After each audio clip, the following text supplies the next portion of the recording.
Consta que a Força Aérea Brasileira, à época, através de seu Centro de Comunicação Social, continuou divulgando nos panfletos de convocação a prometida carreira até final de 2001, ou seja, os jovens que tiveram acesso somente ao panfleto, que continha as informações básicas do concurso, seriam induzidos a erro, pois este não citava que o serviço militar seria temporário, que ele voltaria para o serviço militar obrigatório do garoto que vai completar 18 anos, né? Mencione-se que a citação da temporariedade foi acrescentada no interior do edital em letras pequenas. Ainda tem isso, está parecendo aquele pessoal quando vai fazer garantia de produto eletrodoméstico. Aí bota lá embaixo, né? Para a realização do licenciamento, a FAB começou a compará-los com os militares do Serviço Militar Inicial, do SMI. A prestação do SMI só ocorre compulsoriamente, gente, que é pela lei. Garoto, ao completar 18 anos, papapá, venha você ser parte do corpo, papapá, papapá. Pois bem, interessante observar que neste concurso público era condição obrigatória para inscrição estar em dia com o serviço militar, o que deixa claro que os SEs não são do SMI. E eu fui reservista do Exército. Eu nunca fui me alistar em aeronáutica, ok? Ou seja, já ter servido, ter concluído o serviço militar inicial com a graduação inferior a cabo. Estar alistado como conscrito ou ser soldado não especializado enganjado. As condições dessa patota. Em 2000, foram desligados os primeiros soldados incorporados a partir da realização do concurso público. A baixa, olha só, senhores, concursado público federal, baixa. Realizada como se houvesse ingressado por meio do serviço militar inicial. Após 2001, o concurso SESD foi suspenso. Com certeza entenderam aonde tinham se metido, né? Retornando em 2023, como concurso interno, reservado somente aos soldados de segunda classe da aeronáutica, provenientes do serviço militar obrigatório. Eles voltaram para o corpo de graduados da Força e as previsões que estavam lá no regulamento do corpo de graduados de aeronáutica. Coisas que eles tinham simplesmente desconsiderado. Tanto, eles assumem o erro. Tanto é que eles voltam em 2003 a cumprir o que o regulamento determina. Ok? Isso é confissão de culpa. Senhores advogados, senhores magistrados, a aeronáutica, ao longo disso tudo, ela assina a confissão de culpa em vários momentos. E, no fim, argumenta que não é bem assim, porque era assado, e não era desse jeito, e nós amamos esses meninos, nós só queremos o bem de todos, tá? Então, vamos lá. Segunda clara, proveniência militar, o decreto. Sob o nosso ponto de vista, as normas do direito militar, que prevêem atos de convocação, devem ser respeitadas, ou seja, os jovens devem ter como esteio a sua carreira e o edital e o panfleto emitidos pelo Centro de Comunicação Social da Aeronáutica. Né? O Seconsae, inclusive fiz um curso aí do Seconsae, maravilhoso, maravilhoso. Esses documentos foram atos de convocação e por eles foram informados, não quero crer. Né? Como podemos observar até aqui, não havia previsão legal anterior autorizando a realização de concurso nos moldes do que ocorreu, sendo um ato administrativo imperfeito. Quem for do direito sabe o que isso quer dizer. Tá muito bem. Senhor magistrado, por favor, o bailé que é dado, fazendo parecer que os SEs são do Serviço Militar Inicial, e por isso a FAB já era entendido, pré-entendido, o rapaz no útero da mãe já sabia que seriam só 6 anos, é mentira. É mentira. Foi uma tentativa barra êxito de enganar o magistrado, o entendimento do magistrado. E levar a erro, inclusive, deputados federais e senadores a erro. E se eu for a Brasília, eu vou poder sentar com senadores a esse respeito, porque nós temos amigos senadores. Isso é absurdo, cara.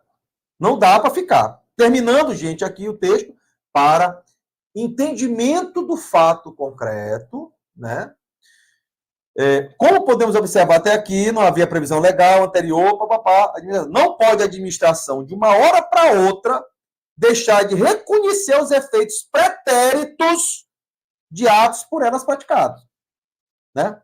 aproveitando-se da situação e violando o princípio da moralidade administrativa. O senhor sabe o que quer dizer? Sabe que, senhor brigadeiro, o senhor sabe que é um simples cidadão, sabe? Olhar para a Força Aérea e pedir que ela respeite o princípio da moralidade administrativa. Eu, como comandante, iria querer, né, algumas pessoas. Porque da FAB ninguém pode lançar mão.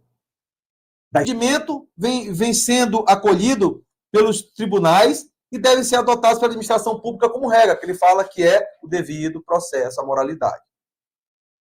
Nossa, aí eu encerro aqui, tá? A transcrição do fato ocorrido, fiz pontuei alguns acréscimos aqui, mas eu acho que quem me vê falando disso com o doutor Alessandro vai entender agora o que está acontecendo.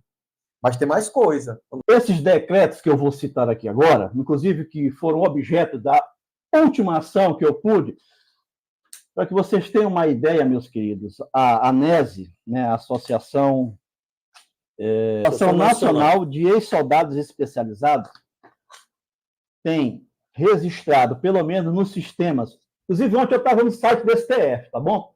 Estudando essa última ADPF, que foi impetrada pela ANESE, e que já foi logo, de início, rejeitada pelo... Eu até tenho muito respeito por esse ministro. O ministro, a irregularidade. Não vou entrar no mérito agora, hein, ministro? Eu não vou entrar no mérito agora. A irregularidade da representação processual. Ele acompanha, né? Tá? É um entendimento do STF, mas é plenamente, é muito... Infelizmente, transitou em julgado já, e aí os representantes da ANESE com a palavra, tá? Porque cabia aí, no mínimo, um agravo regimental interno. No mínimo, um agravo regimental interno.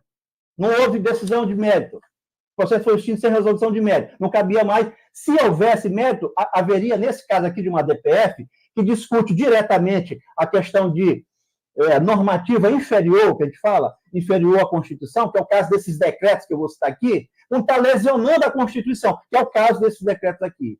Caberia aí, no mínimo, um embargo de declaração. Mas essas ações, a DI, a DO, a DPF, vocês podem entrar lá no site do STF, tá? Lá não tem peticionamento eletrônico, não precisa de ter token de advogado, não.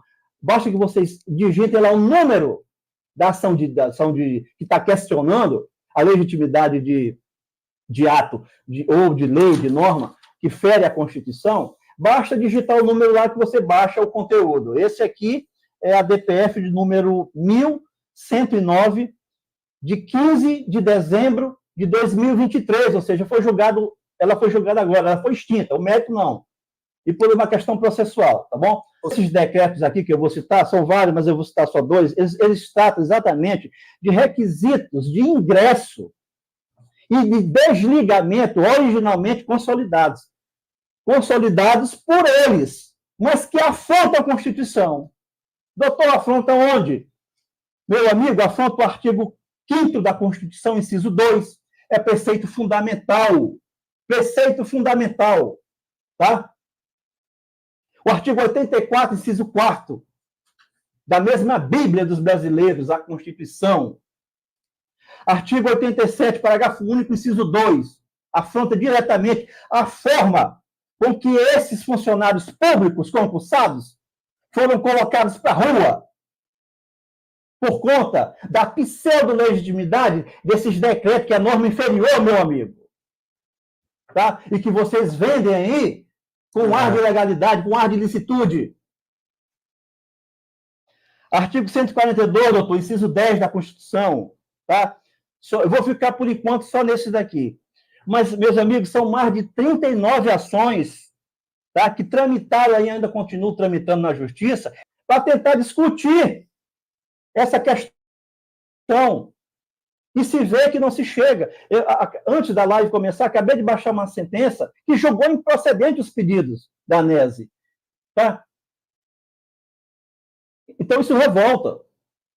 Nós precisamos ser lógicos, nós precisamos ser concentrados. Fica a minha dica aí, que eu acredito que é necessário mais concentração, mais união de todos os representantes junto aos estados que se encontram nessa situação para uma ação conjunta. E uma ação, eu já digo, a nível internacional.